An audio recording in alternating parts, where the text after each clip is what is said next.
Jadi kali ini tuh saya mau melakukan pembahasan soal ujian bahasa Inggris SIMAK UI. Soal yang akan kita bahas yang tahun 2019.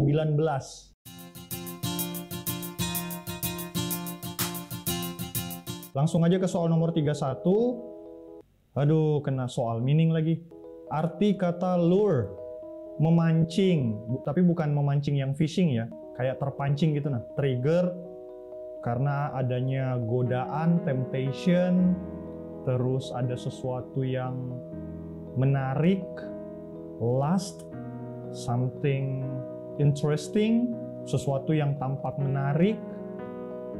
Selain interesting itu apa ya? Appealing. Dan kalau kita lihat di antara semua pilihan-pilihan ini, yang paling memungkinkan adalah option D.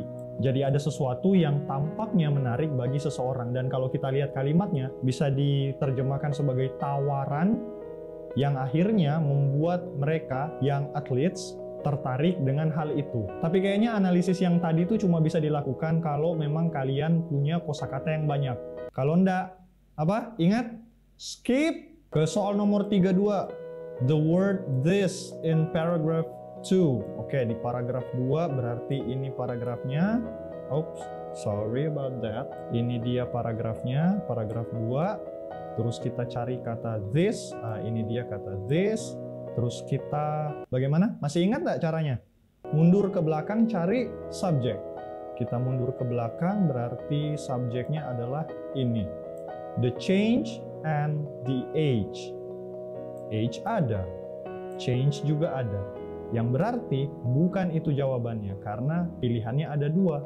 Kita mencari yang paling benar. Ini pilihan benar nih, age dan change. Tapi ada yang paling benar. Di mana? Kita mundur lagi ke belakang. Di sini dia jawabannya guys. Once puberty begins. Berarti jawabannya sudah pasti C. Puberty. Udah sulit-sulit amat kan? Nah, kalau kalian ujian bahasa Inggris, reading comprehension, cari dulu soal yang kayak gini. Kerjakan duluan.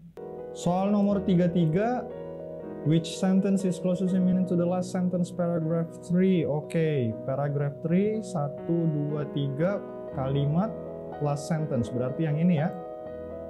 Satu kalimat ini ada dua baris, mulai dari coaches that are aware of bla bla bla sampai into practice session. Oke.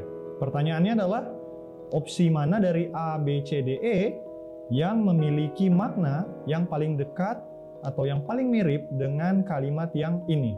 Kita lihat di sini ada AGS. Nah, kita cari aja opsi yang ada AGS-nya. Ini ada AGS, ini ada AGS, yang berarti B kita coret, C kita coret, dan D kita coret. See? By using the third reading matter, which is eliminating option, you can eliminate options that doesn't have or don't have the keywords in it that you found in the text. Nah, sekarang pertanyaannya adalah, apakah jawaban yang paling benar itu A atau E? Nah, di sini kita perlu ketelitian, jeli dalam melihat. Tapi sebelumnya kita hilangkan saja dulu bagian yang sebelum AGS-nya, karena sudah pasti sama. Maka yang perlu kita cocokkan adalah bagian akhir kalimat dari opsi A dan opsi E ke bagian akhir dari kalimat yang ada di paragraf ketiga ini. Nah, kalau kalian lihat, di sini ada possible difficulties, tidak ada di bacaan, berarti langsung aja kita coret. Di sini ada clumsiness, itu bersinonim dengan awkwardness. Kemudian di sini ada training, ini juga ada training. So, the answer is E. Kita ke soal nomor 34, the most appropriate title for this passage is. Ini yang ditanya adalah title, judul. Tapi cara untuk mengerjakannya kurang lebih sama dengan cara untuk mencari topik atau ide pokok pada bacaan. Jadi kita ke kalimat pertama, di sini ada kata sport, berarti kita hilangkan pilihan yang tidak ada kata sportnya, yaitu pilihan delta.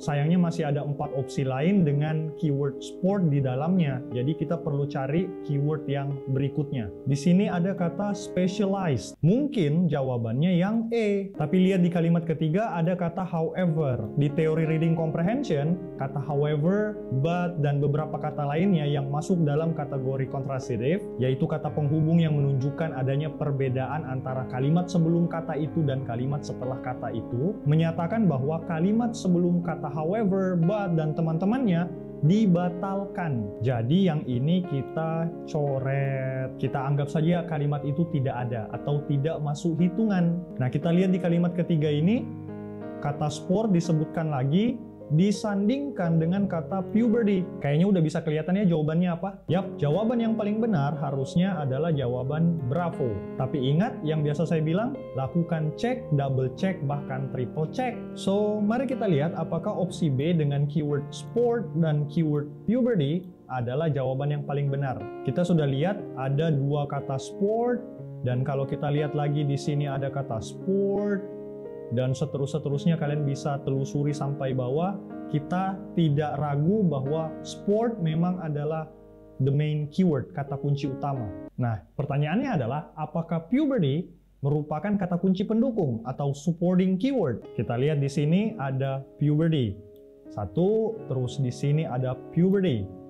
Dan sadar atau tidak, this phase is, itu juga yang dimaksud adalah puberty atau merujuk ke puberty. Karena kalau kita telaah secara arti, this phase, tahap ini, tahap apa yang dimaksud? Tahap puberty. Nah, sampai sini kita bisa yakin bahwa sports dan puberty adalah keywords-nya. Karena kata sports sudah banyak sekali bertebaran di teks ini secara eksplisit ataupun implisit. Lalu kata puberty ada di akhir paragraf pertama, di awal paragraf kedua, dan di awal paragraf ketiga, walaupun secara implisit ya. Jadi bisa dibilang teks ini membahas tentang sports yang dikaitkan dengan puberty. Oleh karena itu, jawaban yang paling benar adalah opsi B. Nah, untuk pembahasan soalnya kayaknya sampai sini aja, walaupun sebenarnya masih ada 5 soal yang tidak akan saya bahas. Kenapa? Karena saya mau kasih buat kalian. Ya, kali-kali aja kalau kalian mau kerja, ngetes-ngetes, sesulit apa atau bagaimana sih soal SIMAK UI itu yang bahasa Inggrisnya.